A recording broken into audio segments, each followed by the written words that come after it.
Bismillahirrahmanirrahim. Assalamualaikum warahmatullahi wabarakatuh. Halo anak-anak semuanya, apa kabar? Sehat ya? Alhamdulillah. Saya ingin mengucapkan selamat dulu kepada kalian semua karena sudah naik ke kelas 11 ya.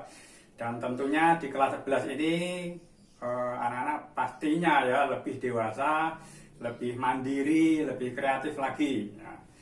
Dan sebelum kita mulai pembelajaran pada pertemuan pertama ini, yaitu pendidikan agama Islam, mari kita berdoa dulu. Semoga apa yang kita pelajari nanti bisa bermanfaat, barokah. Mari kita baca basmalah bersama-sama. Bismillahirrahmanirrahim. Terima kasih anak-anak semuanya. Hari ini adalah pertemuan pertama ya pendidikan agama Islam. Dan tentunya pasti ada 5 aspek yang akan dipelajari dalam materi pendidikan agama Islam.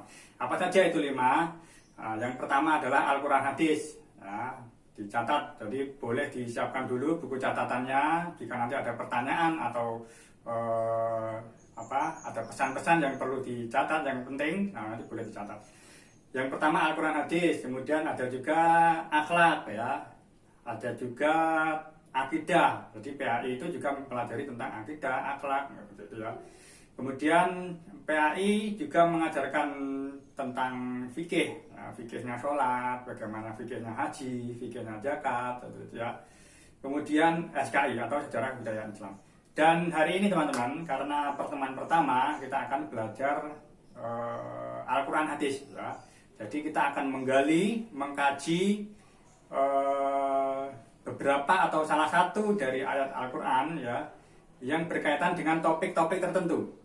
Dan hari ini ya anak-anak kita akan, karena sudah naik ke kelas 11 ya, kita akan belajar menggali ayat Al-Quran yang berhubungan dengan ketiga hal ya. Yang pertama taat pada aturan, kemudian etos kerja, dan yang ketiga kompetisi dalam kebaikan. Jadi ketiga hal ini nanti kita akan kaji bersama ayat-ayatnya ya, dan kita pahami bagaimana sih perintah Al-Quran, perintah Allah dalam Al-Quran yang menganjurkan kepada kita untuk taat pada aturan, etos kerja, dan kompetisi dalam kebaikan. Nah, ayatnya apa saja anak-anak? Ayatnya adalah Quran Surat An-Nisa ayat 59, Quran Surat At-Taubah ayat 105, dan Quran Surat Al-Maidah ayat 48. Nanti bisa anak-anak buka sendiri di bukunya. Namun begini anak-anak ya, cara kita belajar, karena di sini ada 3 ayat, dan biar kita bisa mempersingkat video ini, maka Pak Siva akan mengajak kalian untuk belajar bersama di ayat Quran Surat An-Nisa ayat 59, yaitu tentang taat pada aturan. Nah, sedangkan nanti selebihnya anak-anak bisa belajar sendiri, dibuka sendiri bukunya dengan cara yang sama, bagaimana caranya belajar melalui video ini tadi gitu ya. Nah, baik, mari kita mulai. Kita baca dulu ya bersama-sama bagaimana ayat Quran Surat An-Nisa ayat 59. يا أيها الذين آمنوا أطيعوا الله وأطيعوا الرسول وأولي الأمر منكم فإن تنازعتم في شيء فردوه إلى الله والرسول إن كنتم تؤمنون بالله واليوم الآخر ذلك خير وأحسن تأويلا. Alhamdulillah.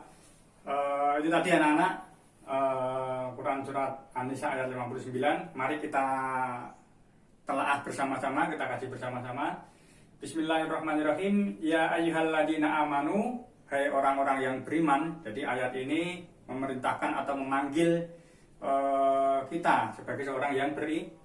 Jadi kalau anak-anak iman kepada Allah ya, iman kepada malaikat, iman kepada kitab, iman kepada rasul, beriman kepada hari akhir dan qadar, berarti anak-anak termasuk dalam golongan orang yang dipanggil oleh Allah Subhanahu wa taala. Gitu ya.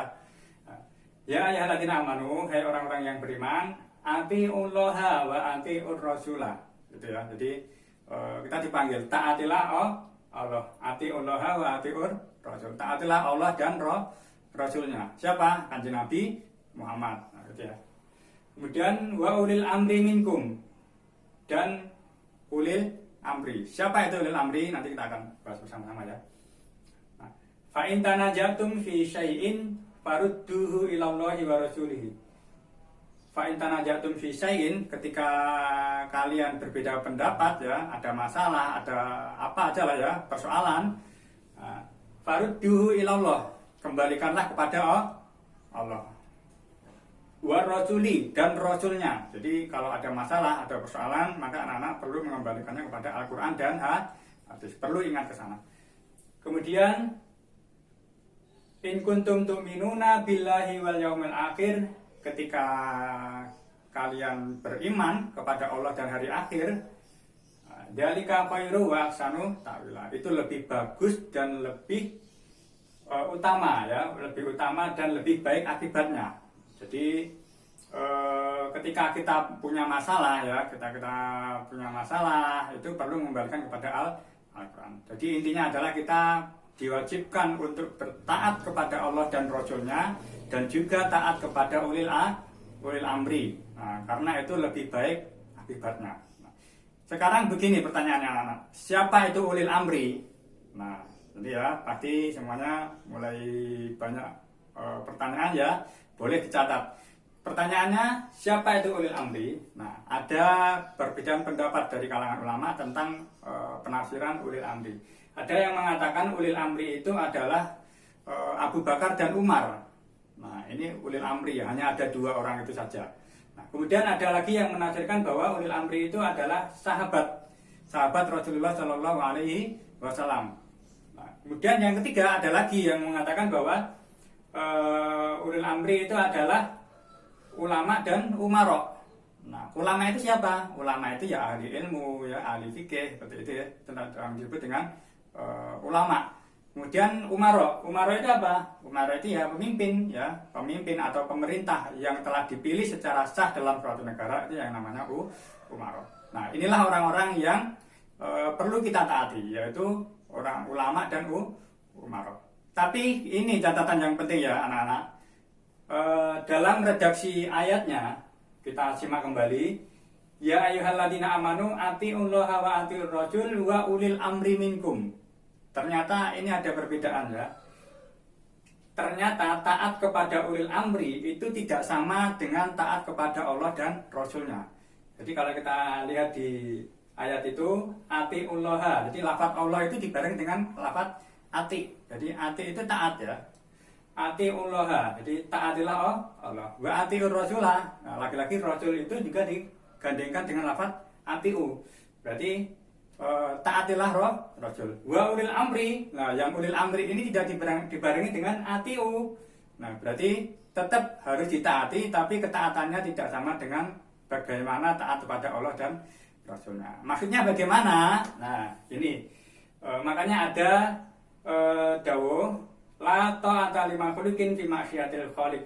Jadi tidak ada ketaatan dalam bermaksiat kepada Allah. Artinya ketika kita punya seorang pemimpin atau punya seorang umaro yang menyuruh kita untuk tidak sholat misalnya ya, untuk tidak ngaji, untuk berani kepada orang tua, berani kepada guru.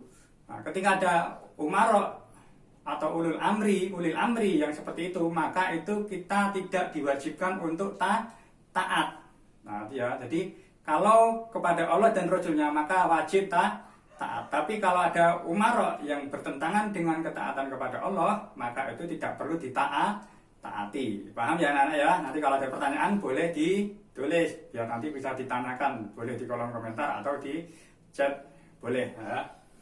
Nah, jadi itu anak-anak ya, yang dimaksud dengan ulil amri. Jadi kalau selama pemimpin kita ya, umaro kita, ulama kita menyuruh kepada kita untuk berbuat baik, selama itu tidak bermaksiat kepada Allah, maka perlu kita taati. Contoh sekarang ini kita hidup di masa pandemi ya, masa pandemi COVID-19. Nah, maka kita perlu mentaati apa saja anjuran dari pemerintah kita. Contoh bermasker ya, atau menggunakan hand sanitizer, atau jaga jarak dan lain sebagainya. Maka perlu kita taati. Ya, baik ya anak-anak, itu pesan singkat tentang Quran surat An-Nisa ayat 59. Untuk selebihnya nanti anak-anak bisa membaca di buku paket yang sudah anak-anak dapatkan di perpustakaan, dan juga sekaligus Quran Surat At-Taubah ayat 105 dan Al-Maidah ayat 48. Dan yang terakhir anak-anak, ada tugas dari Pak Siva, yaitu yang pertama nanti anak-anak mencari kasus atau contoh di lingkungan anak-anak, baik itu secara offline maupun online ya, mungkin bisa lihat di YouTube atau bisa lihat di Facebook ya, atau di Instagram boleh, yang berkaitan dengan taat pada aturan. Contohnya apa?